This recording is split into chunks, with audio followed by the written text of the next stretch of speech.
Very good evening. We welcome you to our Legal English webinar series organized by the Regional English Language Office Russia and Legal English Center CIS. My name is Sophia, and I would like to represent our virtual English language specialist Daniel Capretti, who is going to be talking today about real property renting. We've had already several of the webinars dedicated to common law versus civil law, dedicated to the language of renting, to the language of real property sale and buying real property, dedicated to torts, and today we have an extremely exciting topic, real property rent. So I would like to give the floor to Daniel, and we're going to have our class, our literally online class for 90 minutes. During the class, we are going to have some questions that we are going to ask you.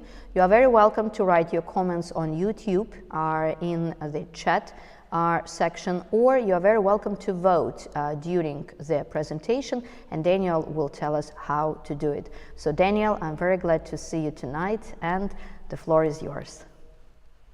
Okay, so we talked about buying and selling last week, and that is a very different world from renting real property. And I hope we're going to have an exciting time because we're going to look at some upmarket property. We're going to pretend we won the lottery and look at some upmarket property rentals.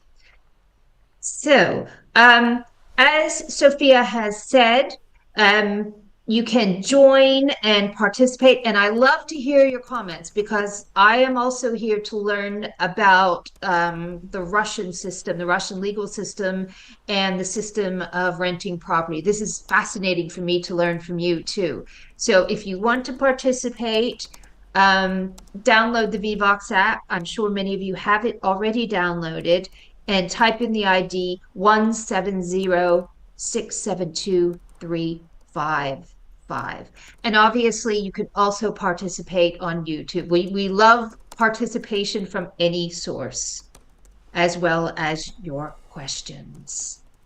So just to thank the three wonderful ladies who are responsible for this webinar, Jennifer, Tamrika, and Sophia. So they have gotten a grant that pays for me to come and talk to you about these fascinating common law legal topics.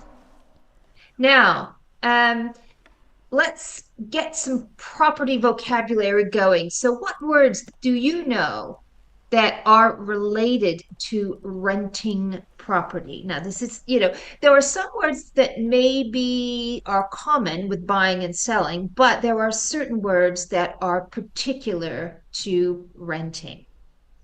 Yes, and actually, so once again, if you don't know how to vote, you can always look at the top right corner, and over there you can see where to go. You just type in vivox.app and then type in an ID, and you can see it in the top right corner, and there will be the numbers, so you can join the session, or you can always write your words into our YouTube or our Telegram channel. You're always very, very welcome.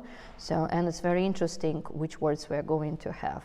So, and we already discussed with Daniel while we're waiting for the responses. We already talked to Daniel about that, the thing that there will be a lot of discoveries tonight, I think. I think too. My first question is, how common is it for Russians to rent their property rather than own their property? It is very, very common because to buy an apartment, it is very expensive and we have very, very high mortgage rates. But everyone is, I would say, a lot of people still are trying to settle, and to buy your own property is a dream of everyone. And if you have a chance to buy rather to rent, people would prefer to do it. And I know personally people who changed 10, 12 apartments before they bought their own property, because we have some specifics in Russia. So, and it's very interesting to see. Yes, so we'll discuss a lot today, and we have actually some also replies on our YouTube chat, so we can have a look probably at our, I think the responses have stopped on Vivox. Okay, so let's see. Oh, it says error.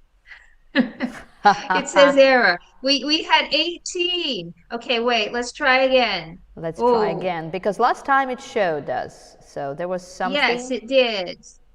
It did. Okay, I'm so sorry. I don't think we're going to get that one back. So apologies to those of you that entered. So can we go to the YouTube responses? Yes, because I know yes. you've always been very good about those. Yes. So yeah, we apologize, everyone. It's technology. Sometimes there can be some hiccups. So, and speaking about some the people words, are trying to. Sorry, Sophia. Some people are trying to respond again. So I appreciate those of you who are persisting and trying to do more. Yes. So please give us the YouTube Telegram words in the meantime. So we have such words as tenant, landlord, mortgage, rent payments, rental agreement, deposit, roommate, lease, rent, fixtures, utilities, maintenance, security deposit, lessee, subletting, landlord, utilities. Depends on the region. It's more common to rent apartments for living in the big cities with million population. So we have someone who would also. So lessor, leasing, duration, occupancy, lessor. So a lot of specific words. So really a lot. Okay. I really love those words. I love some of the more sophisticated concepts like a deposit. And we also had lessor, lessee, so we had a lot of the very common terminology. Did I hear the word sublet? Yes, there was sublet. Yes, I heard that too, which is something that is very, very important in common law. So yes, these are all wonderful words that are getting us on the grid. Now I'm going to see if I can get the responses again. Okay, let's see. Closing. Let's see if we got it. Oh, the tension. Wow. Oh, excellent. Okay.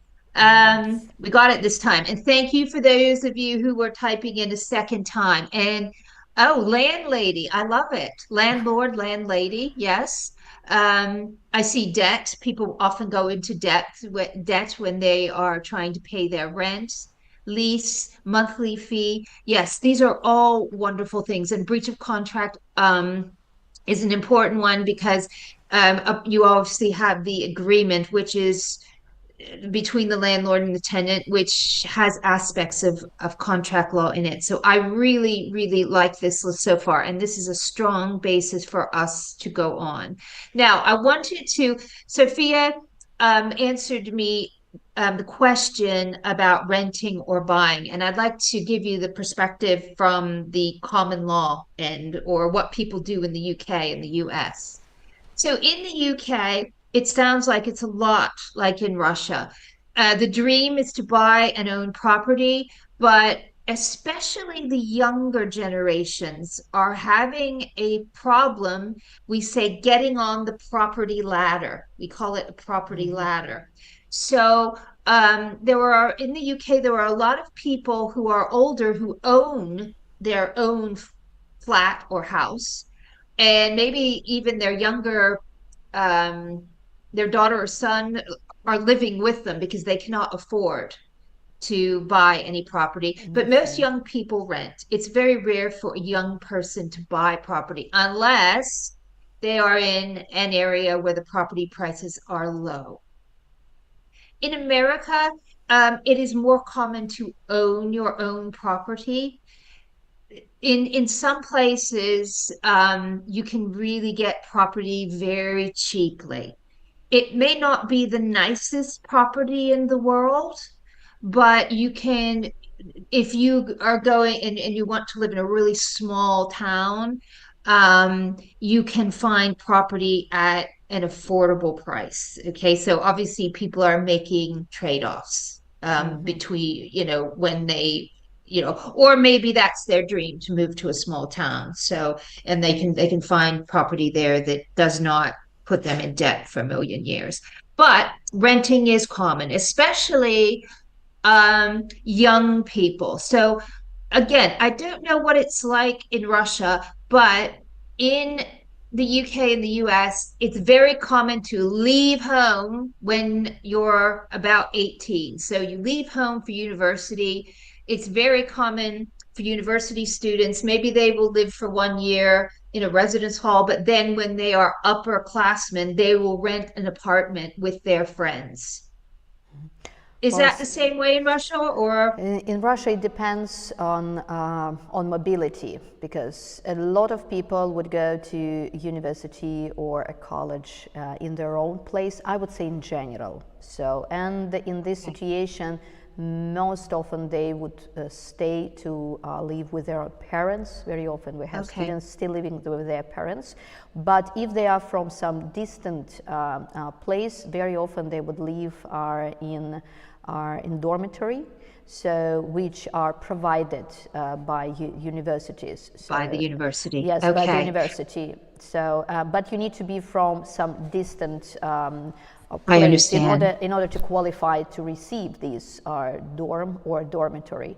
So we do have some students who rent, and very often they would rent together, but actually it's pretty expensive to rent.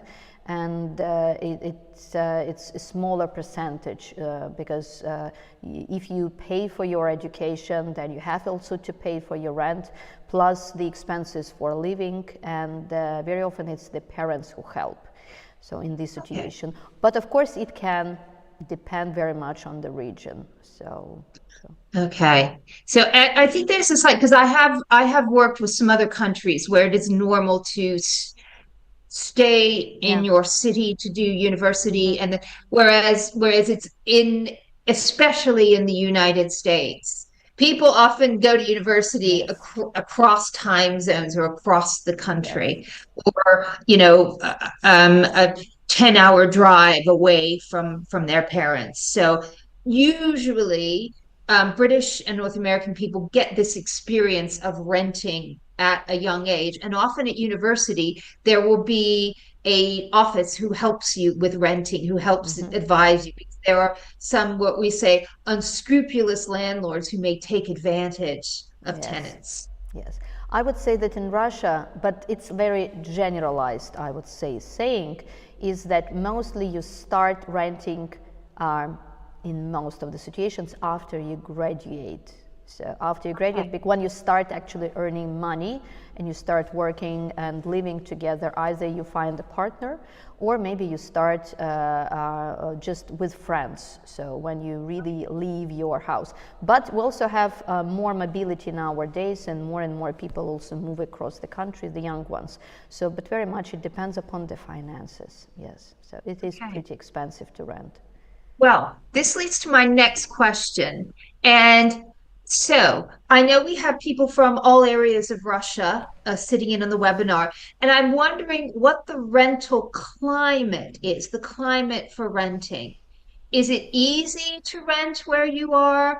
Is it very difficult? Is it impossible? Where does your particular city or region sit on this scale? Sophia, tell us about St. Petersburg. Is it easy to rent an apartment in St. Petersburg? I would say are somewhat difficult because you need to take into account several factors. Very often the thing that is the most difficult is to start renting, because you need to pay basically 3 times the price of the rent. You need to pay for the full first month, and you need to pay a deposit which equals the first month, and then very often they are agents who help you to find this estate, real estate agent, will also require 100% of the payment. So I see. Yes, because you need to pay money in order to, sometimes you may try to find your own, and very often people try to post like a Craigslist in United States, you know, we have when you can Exactly. directly Yes. rent from the owner from Yes. the apartment. So, but it depends. So, and this is usually is difficult. So you need to really have amount of money. So, but this is my opinion, because we can ask our Yes. participants, because everything is different in every place.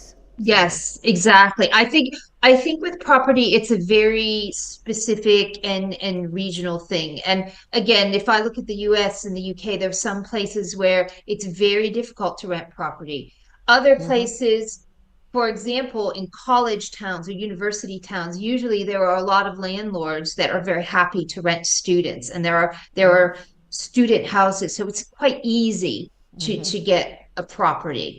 So We have some let's have a comments. look.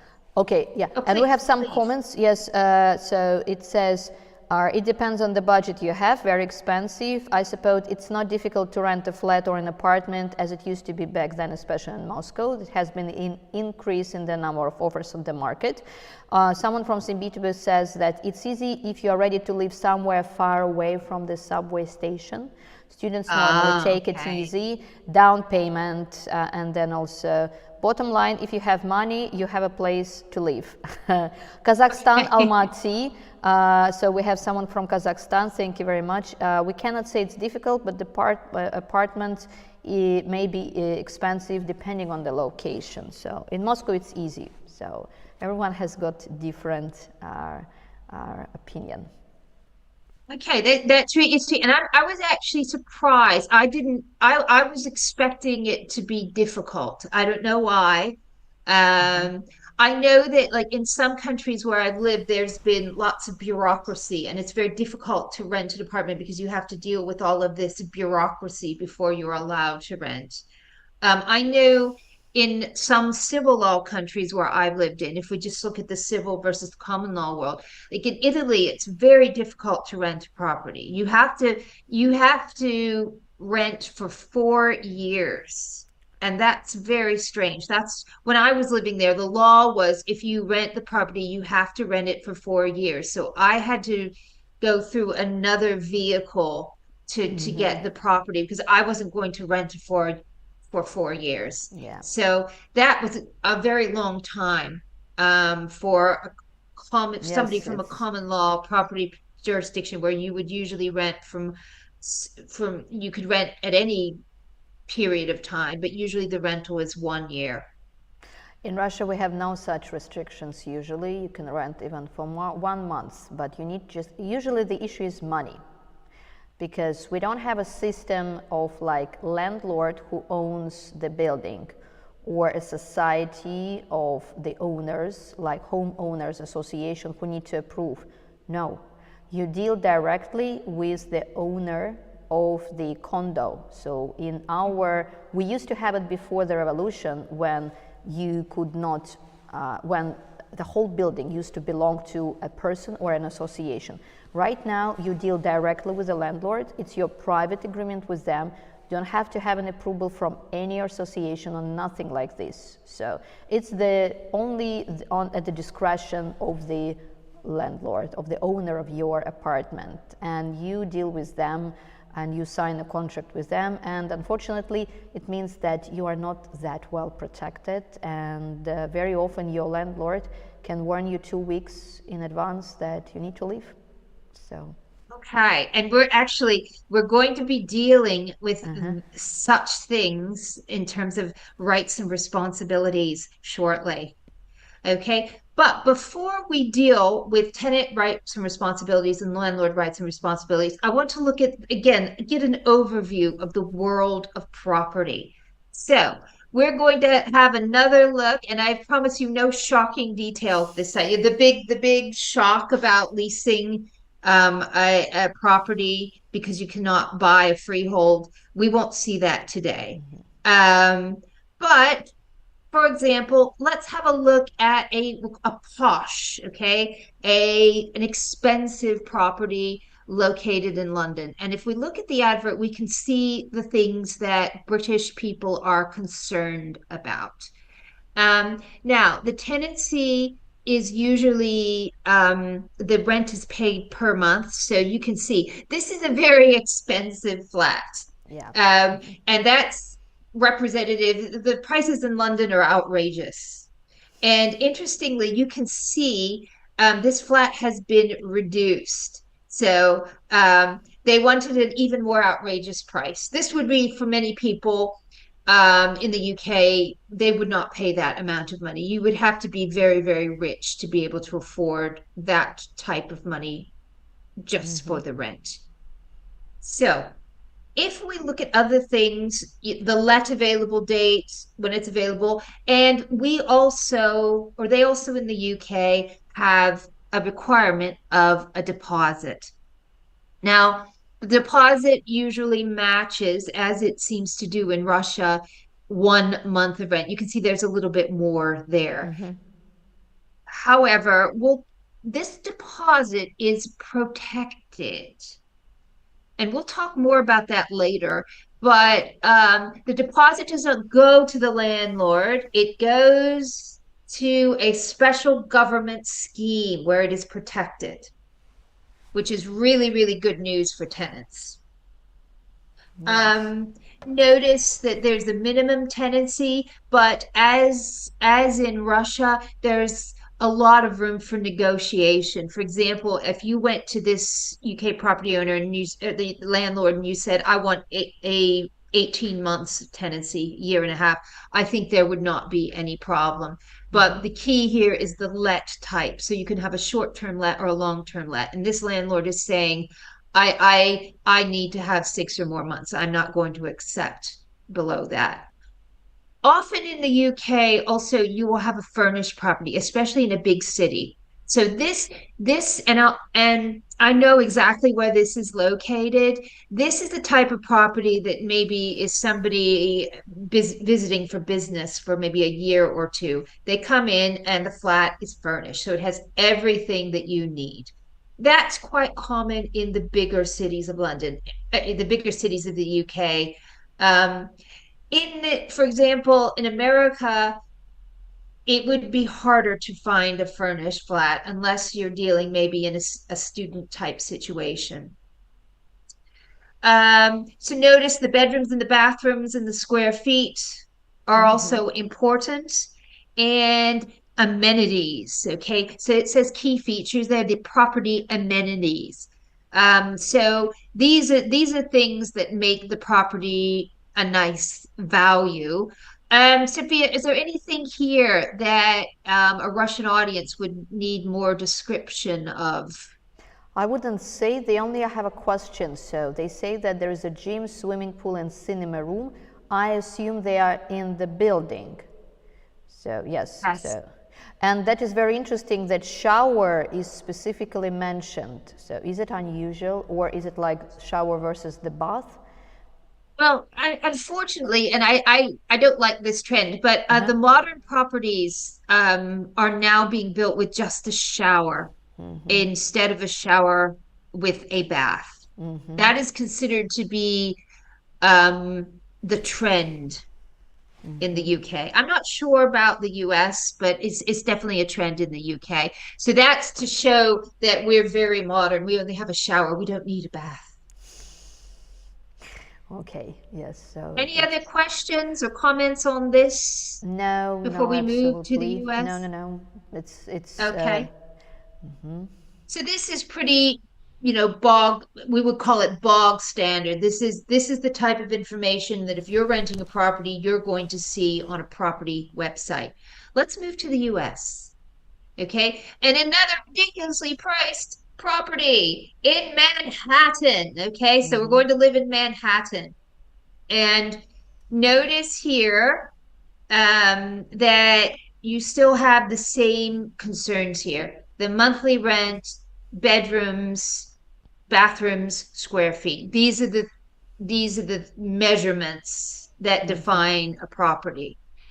Notice again, here they're specifying a 12-month lease. So there's no room here for any negotiation. It's 12 months. And usually in North America, and I've lived in Canada too, you would say 12 months. I mean, you would have a 12-month agreement. It would be very rare that you would have something like 18 months or 2 years. So that is the standard term of agreement. We also have the same standard. Usually it's 12 months. Everyone is looking for long term, or you just rent short term and it's like sort of Airbnb or other websites where you can find it. So usually it's long term.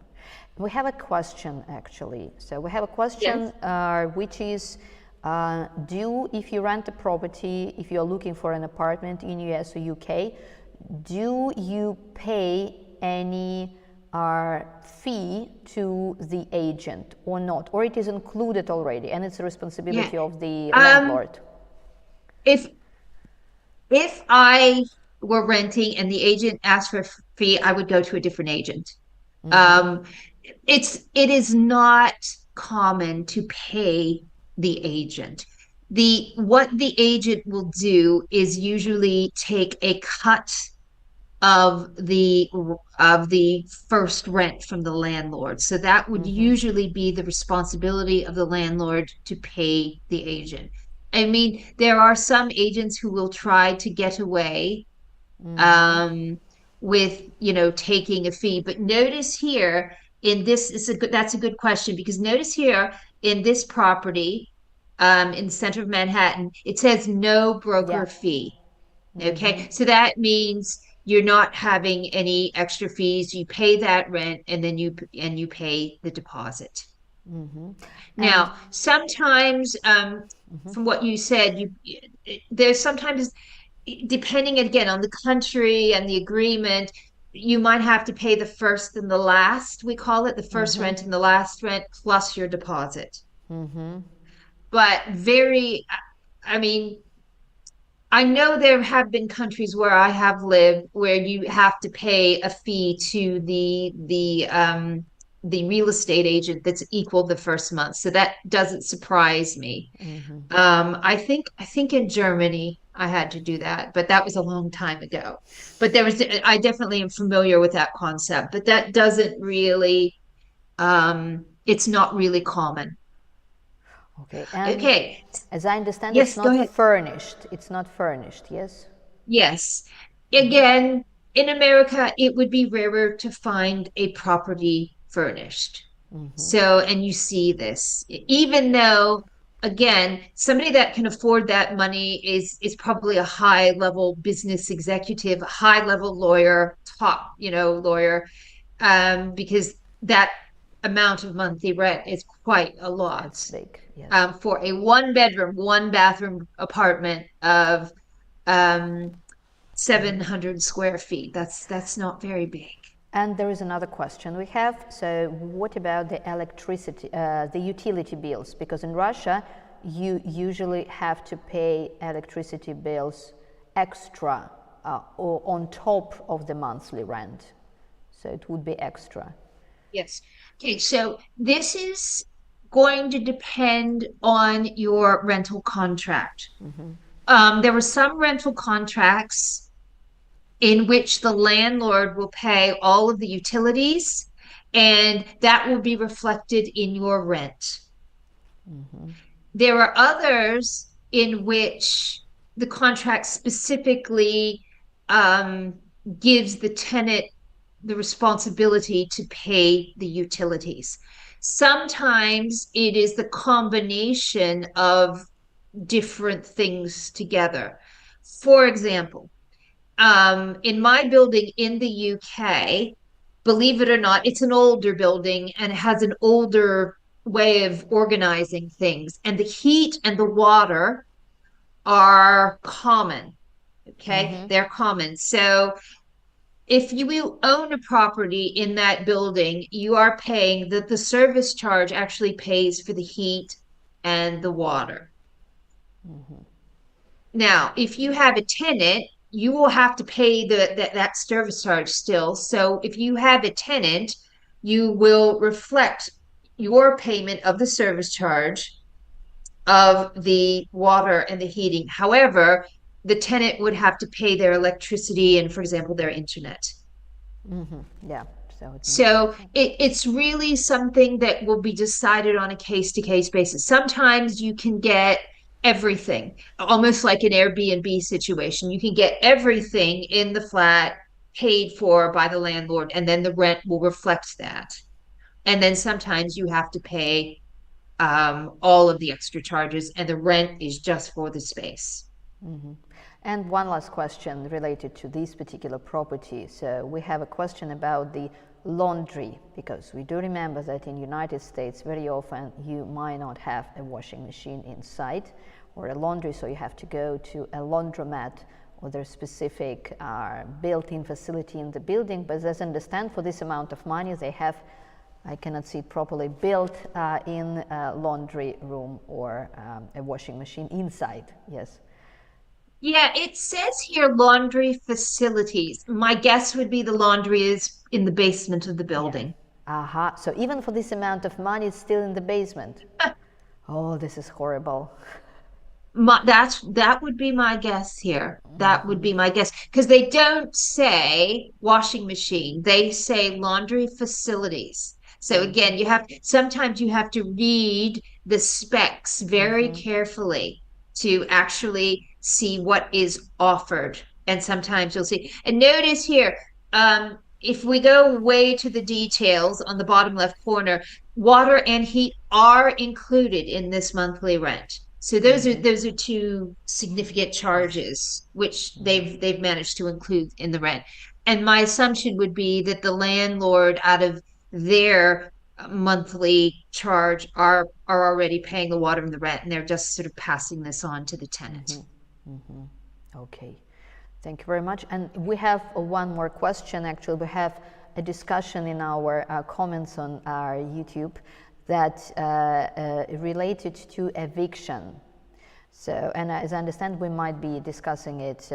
Is it hard, a question from Ekaterina, in Great Britain, USA, to evict a tenant who doesn't pay? If this is a family with children, so will it influence the eviction procedure?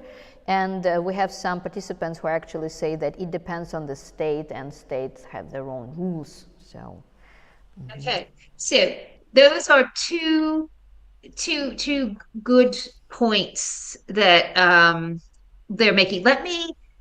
Let's park those for the moment, because we will be dealing with the idea of eviction, and also the idea of state law being the law that we use for property instead of federal law. Those are two important points. So let's finish this one off, and then we'll deal with them later on in the presentation. But these are very good and relevant questions. I just had one more thing, which is a bit of fun for us, because we're doing we've dealt with some serious topics. Notice here that there are scores. Okay, so on the bottom right, you have different scores here. You have a walk score, and a transit score, and a bike score, and a sound score.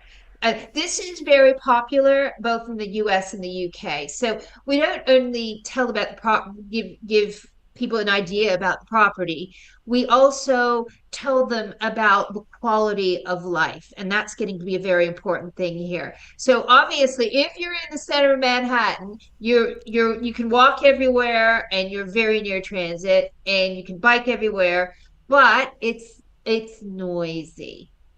Okay, so it's considered to be busy. I'm just amazed that for this amount of money, you need to get the furniture from somewhere. Yeah, you do. That would be an interesting situation. So you really need to bring that much. Yes, you really do. And these are like, as I said, we're having fun today. We're going up market. These are really over. These are properties for elites. Okay, these are not the average properties, but I wanted to show you sometimes, especially in New York City and London, rents are rather insane. So this is the illustration here. And yes, beautiful. Bring your own bed. Bring your own bed. You have a huge king size bedroom, but you must bring your own bed. Yes. Okay, very interesting. Okay. Thank you very much. So let's move on to the problems renting property. So I'm curious as to what the common issues are in a legal environment with property in Russia. Is there one or two things that always seem to be a problem? Mm-hmm. Um, so please tell me about these things. Mm-hmm. So So, Sophia, yeah. what would you? So go ahead, go ahead. No. That's I understand that. I'm just trying to think what to say because it's very interesting question. I would say that one of the most I would say that there are issues for both the landlords and for tenants. If we speak Okay. about the tenants, it's very hard to find a place when you have a dog or a cat, because usually, Okay. yes. So, well, it depends. Some people are okay with dogs, some people are not okay. Secondly, the length. We very often are in Russia, and we have actually some of our participants who commented on this on our YouTube channel. So in the chat box, that a lot of landlords do not officially register their lease agreement, because in Russia, if it is for 12 months or over a year, you need to register it with special authorities, and you have to pay tax on this. And a lot of people rent out their property illegally. So they sign a contract which is below 1 year. So, and they do not register anyways, they do not pay any money from it. And therefore, very often you are, as a tenant, not that protected. So, on the other hand, you cannot, and it means also that every year your contract must be reviewed and the price can rise. You are not secured from any increase, because in many countries I know that if you sign the contract, then your rent stays sort of the same, and that is why very often people do not move, for example, to another place, because they have the same. In Russia it's not like this, so the tenant, your landlord can increase it. Second, and on the other hand, from the landlord, they're also not much protected, because the tenant may totally destroy the apartment, steal something, break the furniture, or take it away and just leave. And very often you may try to pursue a claim in court, but sometimes it's just useless, because they just disappear, and we have no official registry where, you know, the information is kept about, like, profile of our something like this, like Social Security in the United States, because once again, a lot of landlords do not register the contracts. Even if they register, they are not secured against such behavior or conduct of the tenants. So there can be options. And speaking about our participants, so we have yes, we have someone who says fraudulent activity. Yes, so as I assume, it might be both from on the part of the landlord and tenant. So that's why, if you manage to find a landlord who is nice, who doesn't who doesn't come to your apartment unannounced, and who is nice enough and is happy with the money that you pay, and you yourself are a nice tenant, then mostly it's personal relationship. Very often it's personal relationship. I would say, but this is my opinion, so I would say. Okay. Thank you for the list. Thank you for the list. I There were many considerations that you have, which would also be issues in common law countries. Let's see if we can see what some of our participants says. Oh, it says data captured. So it means Oh, we've that sorry. no, Do we say, have it? It says results present. oh, I'm okay. I think Divox, we we might don't like you. have. You Well, have we're been doing so so well good. too. Yes, We were maybe. doing so well. Yeah. And did you give us the comments in the YouTube? And Yes. So basically, okay. some people say that it's exactly the same in Kazakhstan, related to what I've been saying. So, in Vladivostok, it's hard to get a flat for rent for a long term. So, which is the very far east of our country. So, as people prefer to rent on a daily basis. So, Wow. also we have got some comments on the commercial property. So as we understand right now, we're discussing the residential leasing, so not commercial. So, and some people say that personal property could have month-to-month lease or year-to-year lease. So basically, everyone says that it's the same. So it's would say the same. Okay. My one question for you all, so when the landlord takes a deposit, and sometimes this is called a security deposit, who keeps that money? Is it the landlord that keeps that money? Yes, it is the landlord that keeps that money, and at the end of the lease period, there are two options. Either the landlord just returns this money, or sometimes if there are no disputes between the landlord and the tenant, then it would be like, it would go as the last payment. But it's always risky because on the last day of the rent, the tenant might just break a TV or do something and then disappear. So there is always advice, I know, that you do not use the last option, so you return this money. So, and also Tatiana wrote over here, is speaking about legal problems, and that's a huge problem. Thank you very much, Tatiana. In old buildings, it's always risks of poor utility systems and risks of flooding. And then there can be very often a dispute who is going to compensate it, a tenant or a landlord.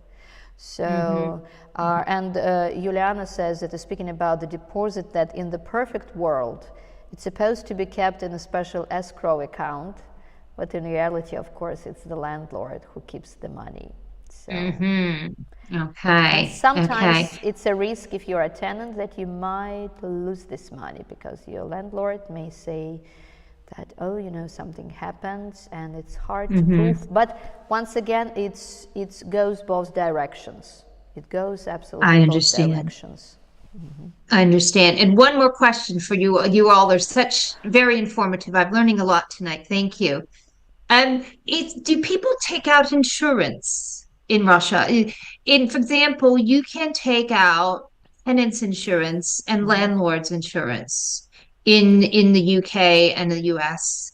Is that a Usually, concept in Russia? well, we have such concepts, but not like for, I would say, a tenant or a landlord. So we just have an insurance for property. So you may insure your property, but very often, it depends, of course, upon the type of insurance. Very often it would be just against, I don't know, an explosion, you know, not, so like really something that would damage the structure of the building. But speaking I about understand. flooding, so usually no, we never take out, I would say mostly, I've never heard of a landlord and a tenant taking out a special type of insurance for these particular type of situations. So Okay. insurance. Sorry, go ahead. No, I'm just trying to look at the comments speaking about, because some comments show up a little bit later because of this hour. Okay. Yes. Let me tell you what, in terms of insurance, tenants insurance, especially in the UK, is quite common. And this is where you're going to, for example, if you move into a flat and you take all of your personal items, your computer, your television, and there's a burglary or something happens to them, it's very common to take out a tenant's insurance policy that will compensate you. Or if something happens to the building, um, and your property, your personal property is damaged, this insurance will pay. Also, there is landlord's insurance. Obviously, when we own a property, we have homeowners insurance, and there is particular branch of that can cover, for example, if the tenant defaults on rent. So these types of insurance are very popular in the UK. I'm not so sure about the US, but definitely in the UK, because people want to protect their property very, very ardently. Yeah. Well, I know. Any more comments before Yes, we move on? We do have our so comments that yes, insurance is not widespread. In Russia, there is also such a thing as social renting, meaning that people rent from the state for a lifelong period. Sometimes it might happen. And also Ivan comments that, speaking about the deposit, once again, so landlord keeps the deposit. If we speak about the deposit, it can be used to set off the last month's payment. It depends on the contract. Also, some contracts contain provision related to the deposit that it wouldn't be returned in case, or would be returned depending on the situation, in case of early termination. And insurance is a must in leasing agreements, but then Ivan, we need to ask you then if you speak about commercial or residential property, because it depends. It depends. I know some people, usually in Russia, how it happens, a person inherited or bought. Very often we have buy to let situations. So when you buy a property and then you lease it, yes, in order to receive some money, right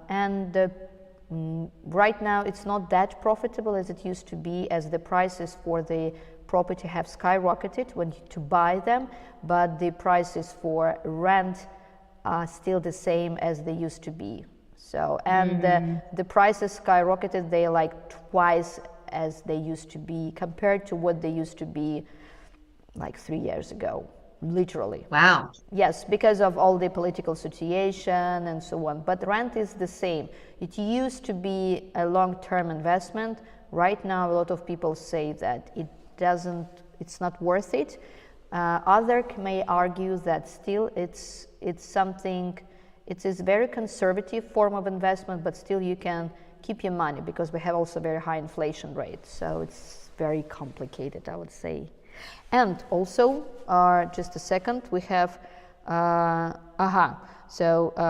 insurance is not widespread, but it exists. You can choose what the insurance covers, including flooding. Ivan is speaking about insurance, said that leasing is not related to real estate. He meant it as leasing agreements for like equipment, as I understand, or machinery.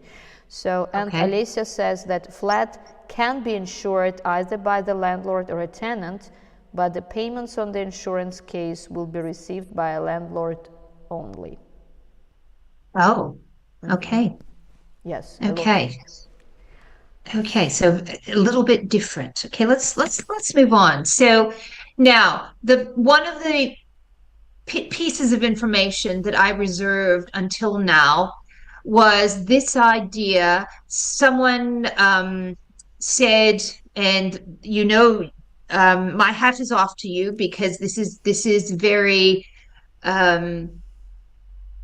this is a very high level of knowledge about the American property system, that property in the US is regulated state by state, which is true. So there is no one federal law of property. You have to look at the individual states who have the powers to regulate property. The things that are regulated by the federal government are, we've touched very briefly on intellectual property. Things like patents, that is a federal issue, but real property is a state issue. So instead of just giving you the law of one state, I'm going to look at the general rights of a tenant in the whole country. Okay, in fact, a collection of countries, the UK, and these general rights often are reflected in what you would see in individual states. So you at least can understand the law of the UK, and you can understand the general principles, which you would also see reflected in the law of many states. I think that's the best way to approach this subject about the rights of a tenant. So here they are in the UK. Now, I have put three phrases in brown, three phrases in brown or dark red. Can you guess why I have put those phrases? I think it means subject to negotiation, or Okay, that's a very good guess. That's a very sort good of guess, but something like this. no, Although I don't no. think so. Good state, I think it's like prerequisite, or maybe I would say unfair eviction. Good state, it's kind of, I think it's prerequisite, or these are like maybe the ones which are not subject to negotiation. I would change my mind. So Okay, maybe. almost. We're almost there. We're almost there. These are the ones, in my experience working in property law, where the most issues arose. Yes. Okay, where Sure. the most problems had occurred. So if we go, oh, and there's a mistake here. I've not left a space. So That's when okay. when I send you the presentation, Sophia, I will put a space between two and challenge. So like some of you were saying, repair is always an issue. And in the UK, you do have the right to live in a safe property, but often the properties are old there and they have a lot of problems, and the landlord just wants the money and they don't want to deal with the problems. So this is an area where there's a lot of cases, there are a lot of fines, there were a lot of problems. There was recently a very famous case in the UK where a family was living in what's called a council flat. This is a flat for a low income family that is paid for by the city, and they were living in there, and the flat had a problem with mold. And the little boy in the flat, they were living in this flat for years, and the parents kept saying, there's mold, there's mold, there's mold. Nobody came to repair it, and unfortunately this boy died. So this has become a massive issue in the UK. Mold is now like the number one thing that this everybody has to be every property has to be secured against that. We cannot let these moldy properties just persist. Yeah. Another huge issue is with asbestos. I know that in our building they removed the remaining asbestos because it causes a lot of health problems. So, especially with an old house stock, there are a lot of issues, and there are landlords who just want the money and don't want to repair. So this is where a lot of the problems come. Now, the second one, in terms of the deposit, there is brighter news. The one thing the UK has, and I'm not aware of this being in the States, and definitely not in Canada. In Canada, taking a deposit is illegal. So landlords are really in a very challenged position in Canada. In the UK, they have something called the Deposit Protection Service. And the tenant will give the money to this deposit protection service, and this is completely removed from the landlord. The landlord cannot touch this money. The landlord is not allowed to touch the money. It stays in a special account. It earns interest. Now, at the end of the tenancy, if the landlord comes in, and we would never I haven't, well, in my experience as a property lawyer and working in property, I have never heard of the deposit being used as the last month's rent. So what would happen is at the end, if things have been broken, the landlord will apply with evidence to the deposit protection service and say, look, this and this and this were broken. This is how much it costs. This is how much I want. And then the tenant has a right to dispute that claim. If the tenant does not dispute the claim, then the landlord gets what they claim for, and then the tenant gets the remainder of the deposit. If the landlord makes no claims, then the tenant gets his deposit. But there is the government is protecting. And I think this is a really great idea that Yes. should be instituted throughout the world. Yes, it is amazing. Yes. And why in the UK? Because the UK, they're obsessed with property and they're obsessed, and the law there is very, very, very, very advanced in terms of protecting both the landlord and the tenant.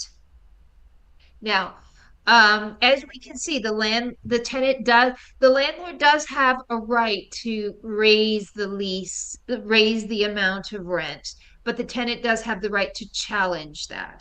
Whether the challenge would be successful, it No one would, knows, yeah. it would depend, on the courts. However, the tenants do have a right to challenge. Also, they have a right to know who their landlord is. Sometimes landlords, they sell the property and they don't tell their tenant, and they are not allowed to do that. So if the landlord is selling a property, they must inform their tenant. Oh, geez, there's two pages. I'm sorry about my spacing here. It's okay. Yes, and the next one, to live in the property undisturbed. This is a big one too. I should almost put a sort of a put that in red too. It's called quiet enjoyment. And I love This, that phrase, quiet enjoyment. Doesn't it sound nice? yes, Quiet it's enjoyment. it's wonderful. You know, everyone says that legal English or like the language of the law is so official and so on, but there are sometimes such beautiful expressions, and this is one of them, which is Yes. very British, I would say. Yes. It does sound very British. But it is a fundamental principle of all property law, in all common law jurisdictions. The landlord cannot just not come whenever they want. The landlord has to inform the tenant, and it will be, for example, to make a repair or to inspect the property. Now, again, a UK thing, we talked about this with real property. The energy performance certificate is very important. So if you're renting out the property, you have to apply to get one of these certificates, and it will show you A through G how energy efficient the property is. This is a British thing. And now, to be protected from unfair eviction. Generally, it is quite hard to evict a tenant. Um, the landlord just can't go and change the locks. Or the landlord, if the tenant hasn't paid rent, the landlord just can't say, "Oh, you have to leave." There are processes. There's a legal process that all landlords have to go through to evict tenants, and this is to protect them from unfair eviction. Okay, so that was that answering that second question. Finally, even though it says fixed term tenancies of more than 3 years are officially the ones that are obligated to have a written agreement, generally everyone has a written agreement. I mean, there are some people that may, a month to month tenancy, they may just have a verbal agreement, but obviously, as we know, as we good lawyers know, verbal agreements aren't worth the paper they're written on. So while you may be able to prove that verbal agreement in court, it'll be a lot harder. So it's always advisable to have a written agreement. So, comments or questions? Yes, there are two. So one of them is from Vasilisa. She asks, is there any priority of a tenant to buy an apartment if it is getting on the market for sale? Maybe. Does anything like this exist in UK or US? Maybe you're aware of it. Not on private property, but there have been schemes in the UK where the city council owns a flat, and they have sold them to the tenants who have been long-term tenants in that flat. Mm-hmm. Okay, so, but not with the private, yes, or nothing like this. Mm-hmm. Okay, and the second question actually came from Telegram, from Georgi, who asks is how much is the tax that a landlord pays from the income, if like in general, is it like an income tax, or if there is a company that owns, for example, if you operate through a company that owns the apartment, is there a difference, or mostly people pay income tax, and how much is it? So. With a private landlord, it will be considered to be income. But this is a great advertisement for our last two sessions, because in our last two sessions we're talking about income tax and business taxes. So with most landlords are private landlords, it would be considered part of their income, and then there would be a rate. Okay, and again, these rates would be different in the UK and different states in the US, and then you have federal and state. So I can't give you one number, but it would be a number, but it would be considered to be income. Yes, definitely. Because we even have a comment on this. Is there any difference in income taxes while it is asked? Because rental income or employment income, because in Russia, self-employed, Ekaterina says, landlords pay 60%, while usually personal income tax is 13%. So it also depends on the kind of personal position. Yes, or state of a person. It's the type of income. It depends. Again, you have a system in the UK, and then you have 50 different state systems in the US, and then you have a federal system. So it depends. It depends. Okay, and one last question is from Tatiana. Yes, very active audience today. Yes, and we are very, very glad. Thank you so much, because we as teachers love questions. So Tatiana asks, is there a fee for keeping deposit protection, for using the deposit protection service? No. So it's brilliant.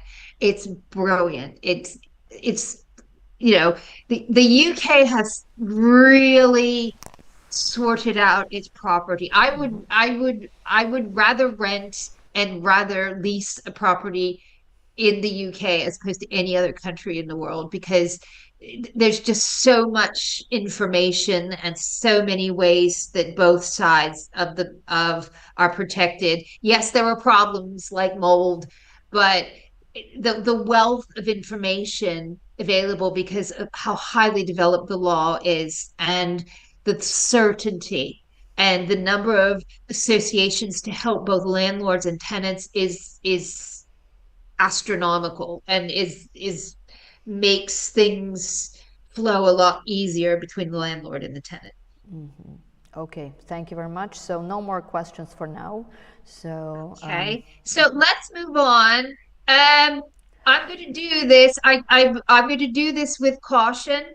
If you want to write in VBox and you're brave enough to do that, that's great. If you want to write in the YouTube chat where we know we're going to receive it, that would be great.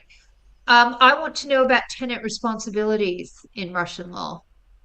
Oh, so what responsibilities does the tenant have?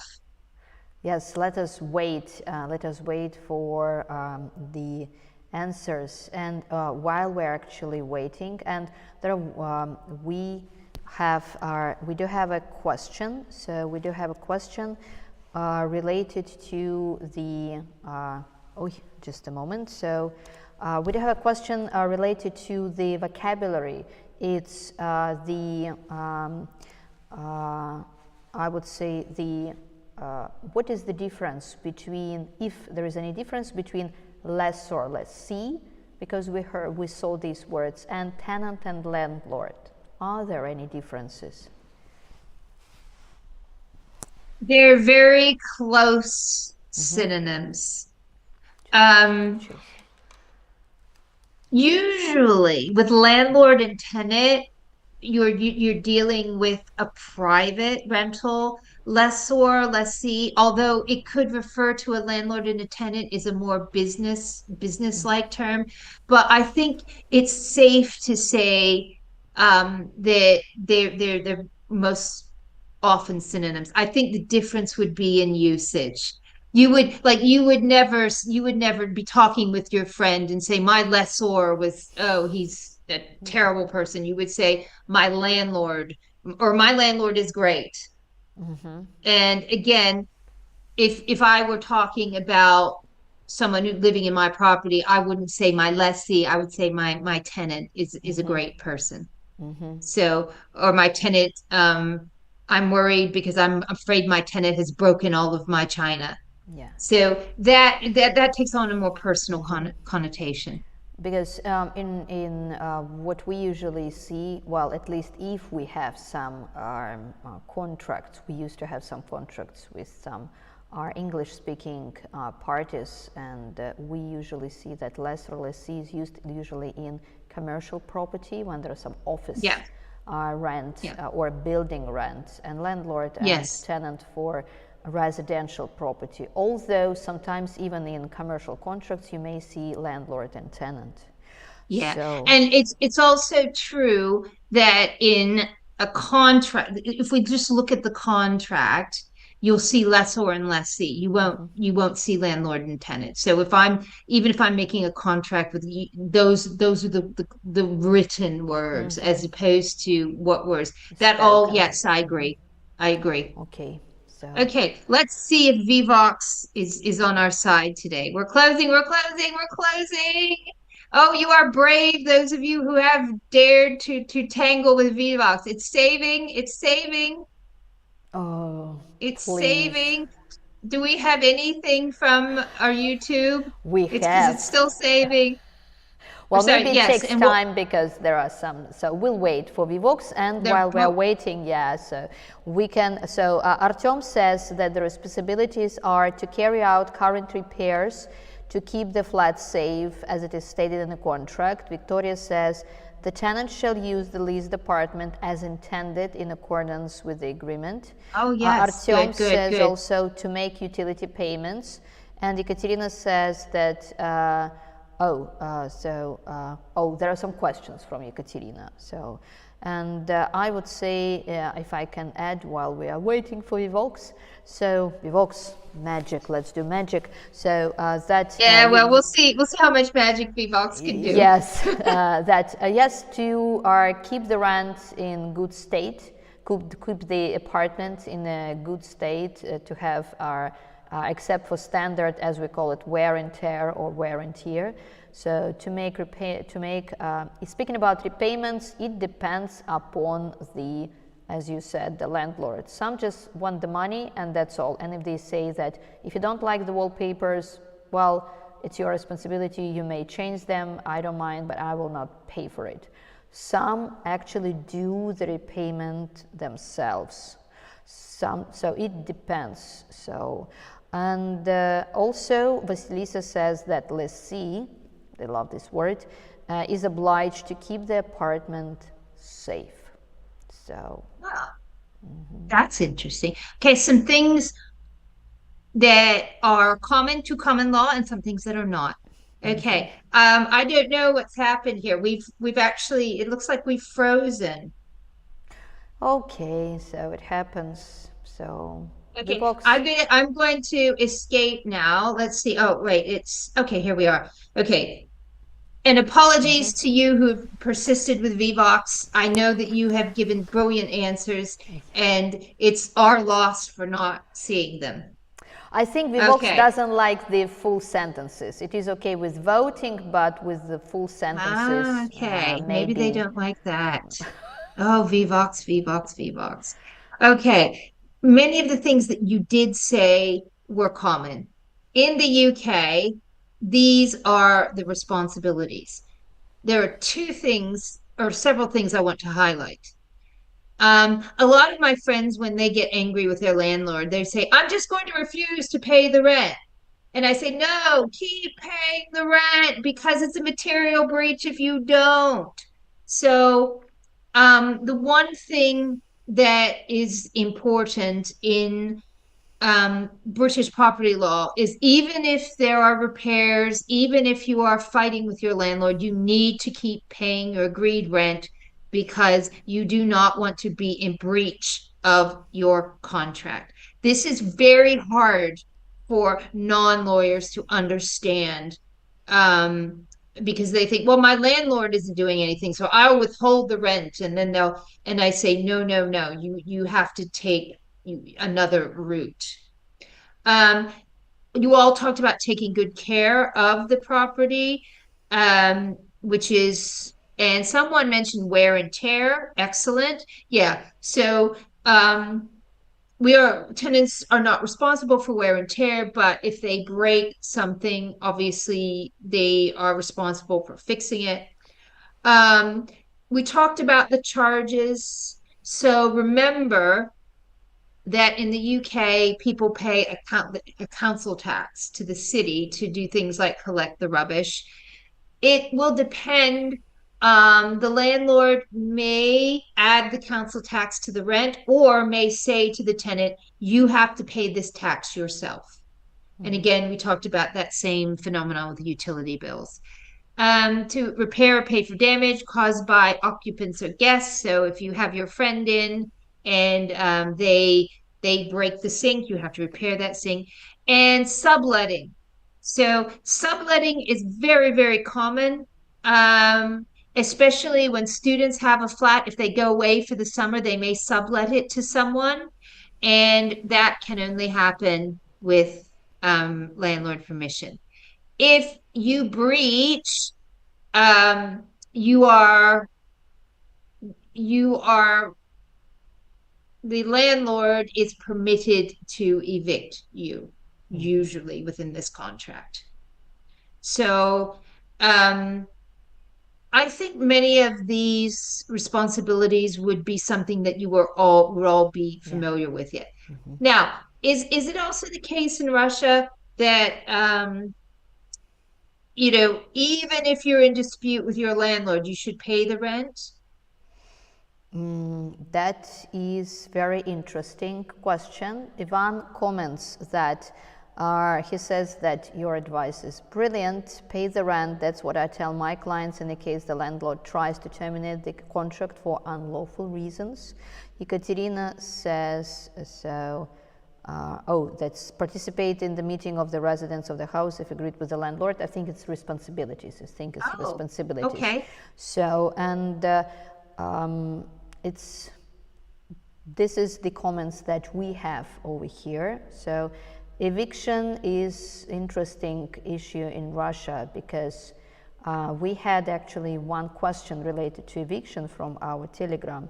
Is that if a person is evicted, is it this eviction, is it just a request from the landlord, or there is a special court document? So what is it, eviction? Because in Russia, usually the landlord just says, you need to go, and that's all.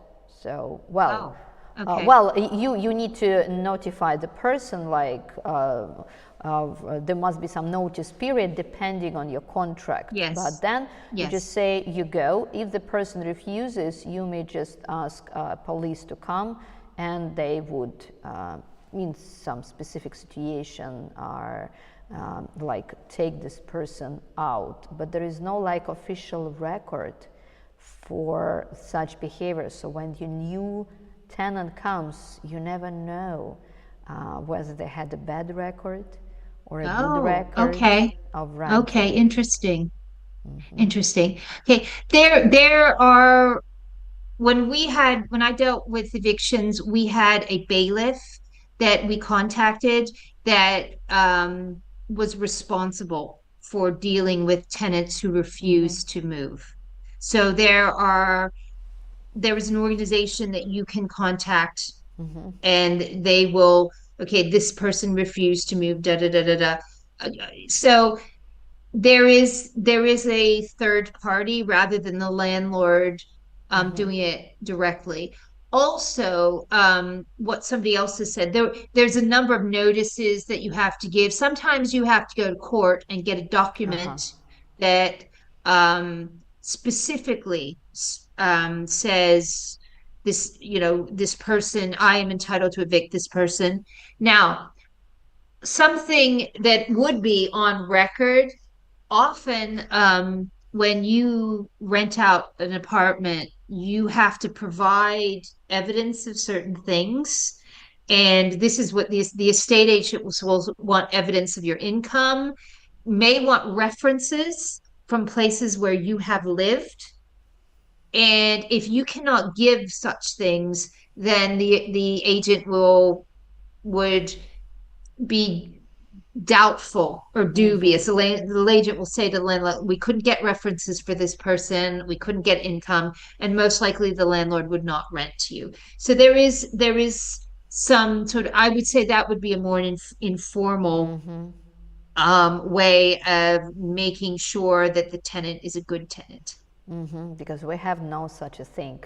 Well, I might be mistaken, so maybe our participants would comment, but I've never heard of any references given to a new landlord. So usually you look at the person and think like, okay, they're dressed up well, they don't swear, they don't smoke in front of you, they might be good, or something like this. See, and again, this is where the UK, they've been through everything with regard to property, so they have thought about everything in advance. And so they have developed systems in which, you know, both sides in an ideal situation would be given the maximum amount of information, and then you would feel comfortable. Yeah, because if I'm mistaken, in United States, they have the specifics that if you officially rent apartment or property, then it will be kind of a record on your social security. I might be mistaken. So, and if you have, I'm not sure about that. It could be. It could be. I don't. I've just heard about it. I remember that I used to live in US for some period of time. I don't remember it well, but I remember that our neighbors were evicted.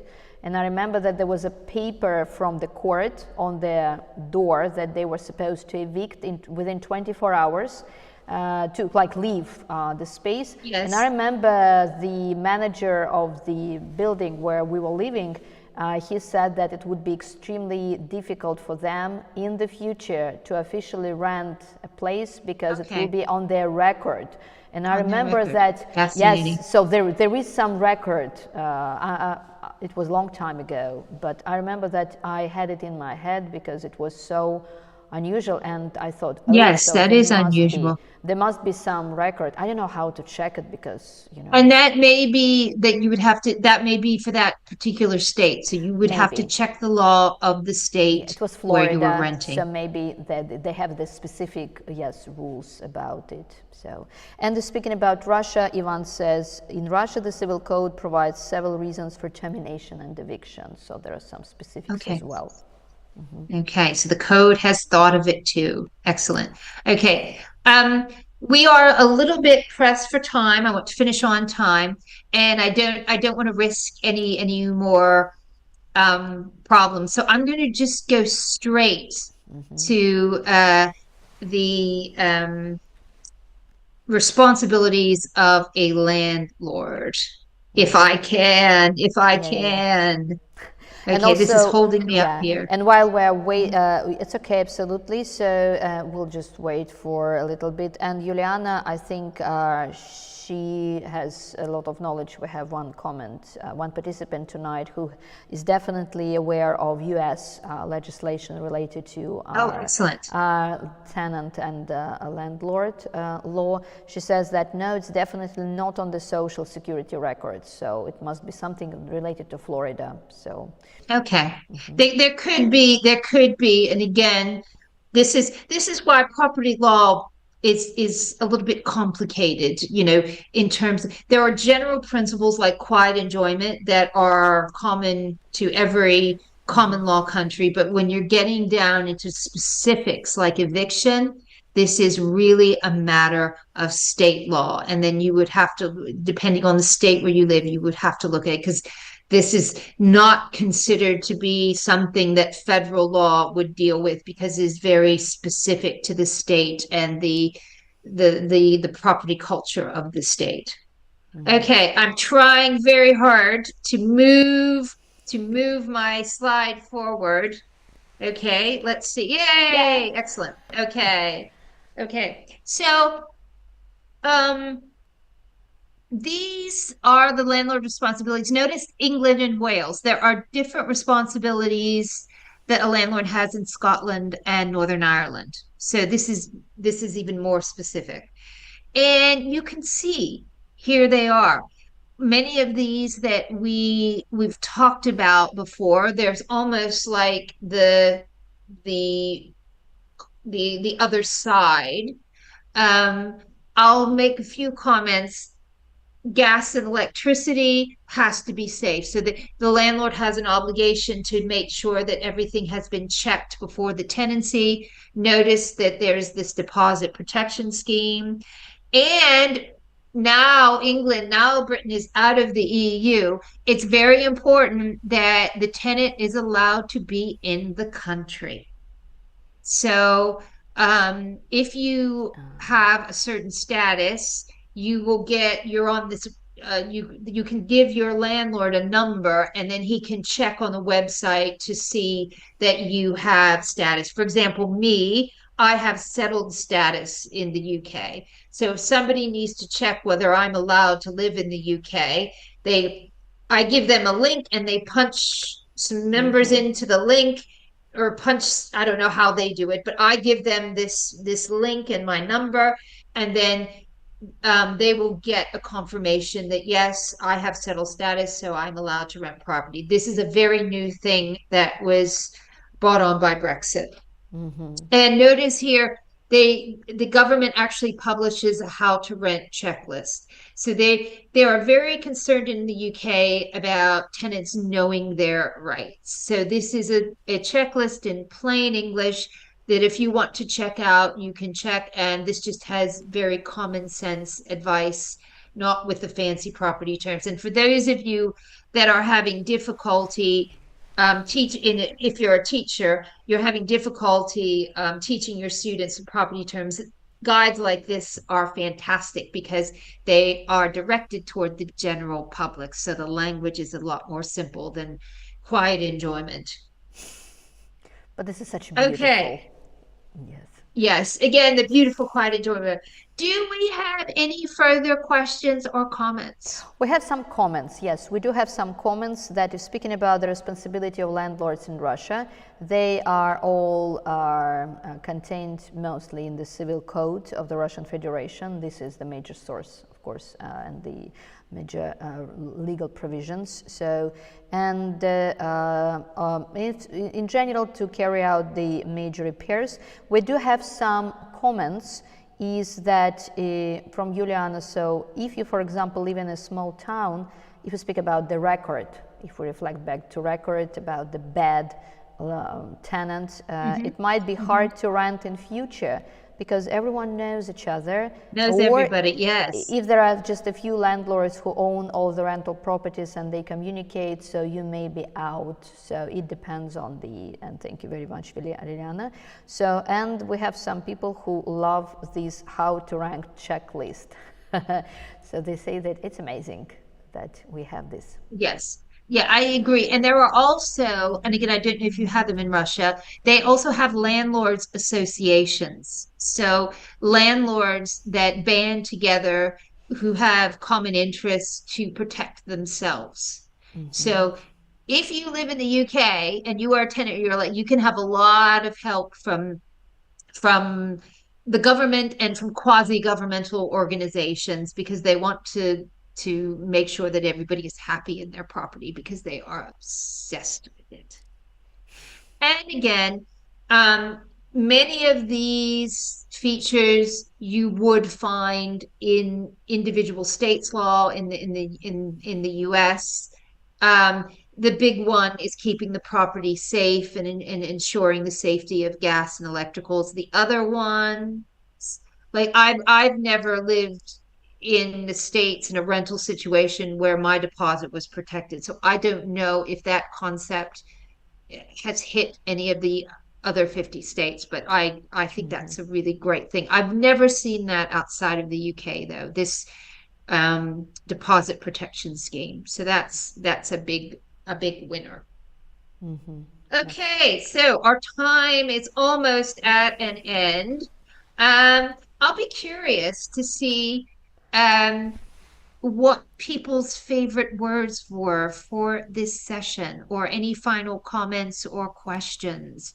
So, Sophia, what was your favorite or most memorable word? Oh, of course, quiet enjoyment. I think Oh, it's such a wonderful thing, because I think, as I said, it's very British, just because you do not just own the property, you enjoy it. And I think this is such an essence of understanding the attitude to the property. It's like my home is my really castle or something like this, and I do not just live there. It's my happy place, I would say. I enjoy it. yes.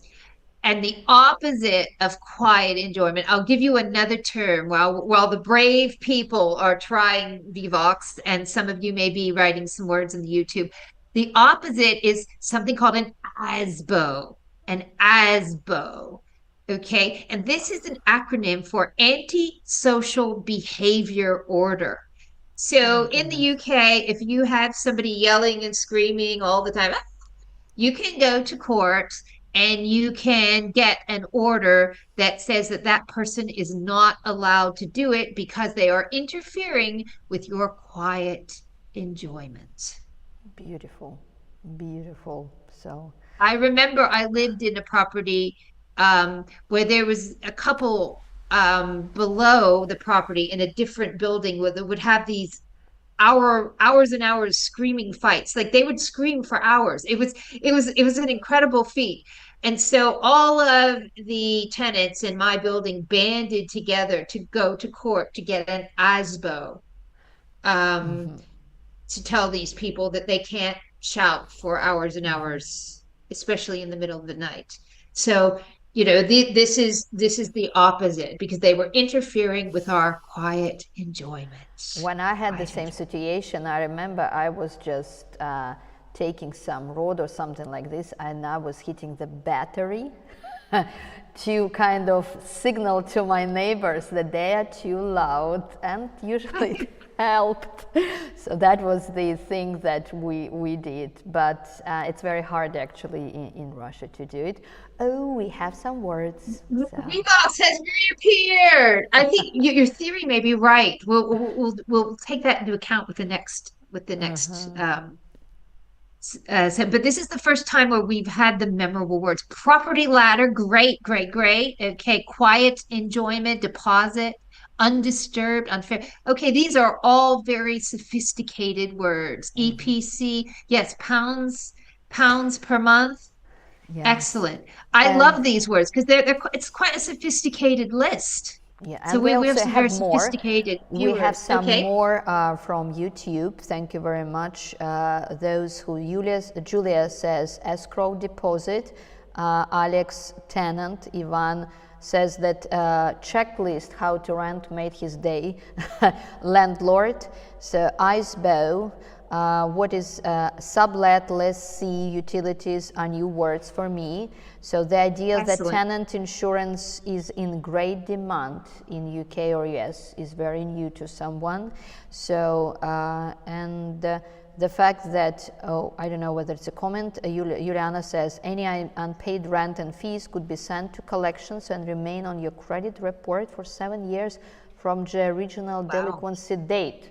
So I think there was some comment on probably US. So and ISBO, yes, this is the word. ASBO, anti-social behavior order. ASBO. Okay, I'm glad people enjoyed ASBO. So, okay, excellent session. And again, I'm always delighted and stimulated by the sophisticated nature of the questions and observations. So bravo to all of our attendees this evening. And we're sadly leaving property, but we're moving on to taxation. Okay. So we'll do a two-parter again. And the first part will be income tax. Then we'll move on to business taxes. So thank you all again for your participation, and thank you for teaching me about the Russian system. I'm always fascinated by property. It's one of my favorite areas of law. And we will see you in 2 weeks' time with taxes.